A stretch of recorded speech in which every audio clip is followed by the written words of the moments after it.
everyone, it's me, Leslie. I'm so excited to film this because it means we are at the end of the semester. Woo! Okay, that was weird. Alright, ladies and gentlemen, get your go-to snacks and favorite drinks ready. You'll need it to stay awake when you listen to me talk for 30 minutes. Okay, I'm just kidding. If you did, you would probably fall asleep before I even start. Just like that one time my parents took me to the movie theaters as a child and fell asleep during the advertisements in the beginning. Anyways, okay, let's get into it. So today I will be talking about the greatest director of all time. Yeah, you know who I'm talking about. You're probably thinking of Tyler Perry. Yeah, no. He's a great actor, definitely not a great director. But you know who is the greatest director of all time? The one and the only Denis Villeneuve. That's right, the award-winning for Best Picture French-Canadian director. The director of the movies Dune, Blade Runner 2049, Arrival, Prisoners, and many other great films. Denis Villeneuve is a minimalistic but creative director. He mostly uses traditional filming techniques but still manages to give his films a unique look, whether it's cinematography, lighting, color, or sound.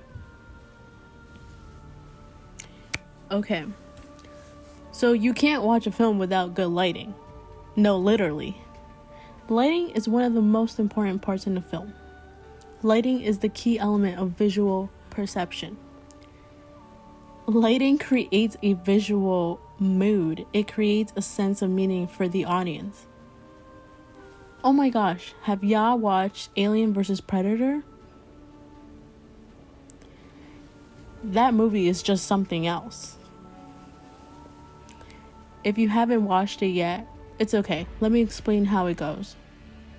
So, just close your eyes on 1, 2, 3.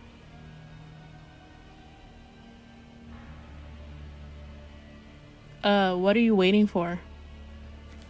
That's it. That's literally how the movie is. It's so dark you can't even picture anything. It's one of the many worst lit films out there. Villeneuve would never. The minimalism but mysterious development with his lighting techniques keeps the audience on their feet. His films are science fiction, full with suspense and ambiguity.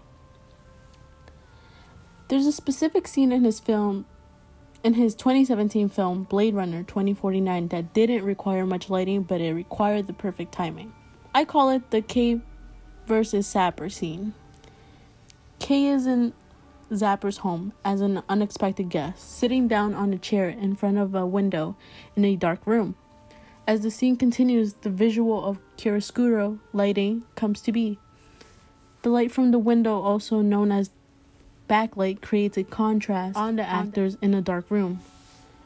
On one of the sides of the actor's face there is a light, and the other there's a shadow that is dark. The chiaroscuro technique helps build the suspense of the fight that is about to begin. And it gets even better. As the fighting scene begins, the camera is zoomed into Kay's face and focused on the fast fall off between the contrast of light and dark. Chiaroscuro helps us define the suspense within this altercation. Villeneuve's lighting techniques also give a smooth flow to the scenes, which helps the audience understand what is about to happen, but not really. Well, if you can't see it, you can hear it. Sound is the heart of the cinematic experience. Similar to lighting, sound also helps create emotion and allows the film to set a tone. But not many people know that sound in a movie includes music, dialogue, sound effects, ambient noise, and or background noise, and soundtracks. Villeneuve is strategic with the sound in his film. Like I said before, his films are full of suspense and action. In his 2015 crime thriller film Sicario, there's a scene I would call the standoff. This scene is when there is an intense standoff shootout at the border between a group of cartels and the FBI. This contains so many different types of sound, it's amazing. This scene begins with the line of cars slowing down on the highway. When the car slows down, the brakes of the car seem to make an accidental noise of a high-pitched noise. Then above in the sky, you can see the point of view of a helicopter and its diegetic sound. Then the film has different edits of the perimeter, and throughout those cuts, you can hear the ambience of people talking, cars stopping, and going through. Through this scene, most of the characters are the FBI agents, and they have dialogue informing each other what to keep an eye out for in the operation. Continuing this scene, the cartel group knew that someone was onto them. So non-diegetic, suspenseful music began to play. Although the suspenseful music makes this scene incredible, only the audience can hear it and know that something intense is about to rise. As the tension rises, both the cartel group and the FBI agents start to shoot their weapons, causing a diegetic sound through the end of this scene. That's why sound in film is beautiful. It creates more emotion than you think. The beauty of cinematography. Villeneuve always strives to create visual images with dimension, so the audience were to experience an almost 3D effect, like if you were to actually be in the film. Cinematography is very important when it comes to film. It compromises all on-screen visual elements, including lighting, framing, composition, camera motion, camera angles, depth and field, zoom, focus, and color. And I'm sure there's a lot more. But basically, without cinematography, there is no movie.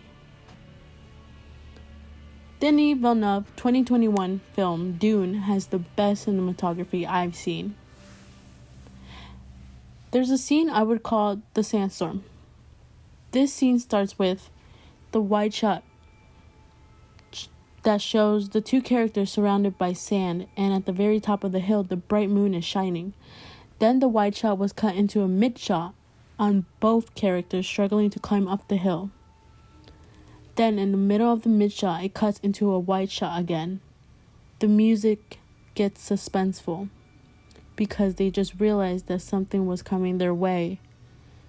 And then there's a jump cut over the shoulder that shows the reaction of both characters realizing. Then it cuts into a wide shot of both characters running away from the quicksand. And throughout that scene, Paul, who's the main character, runs and has an impactful fall. And there's a few match-on action cuts to show the sequence of him running and falling. Eventually, the end of the scene ends with a wide shot establishing the location of the sandworm. When the sandworm starts to rise from the ground, there's a cross cut between the characters running and the size comparison of the huge sandworm. Villeneuve seems to use mostly wide shots and mid shots to maintain the audience focus and show the audience how the characters are tiny compared to the huge planet they live on. Denis Villeneuve's work includes a little bit of everything. The fact that he keeps it simple but still surprises his audience is great. Many filmmakers in Hollywood create their films in such a rush, they forget to use the beauty of applied media aesthetics, creativity, determination, and passion. All those traits Denis Villeneuve has, which is why he's the greatest director of all time.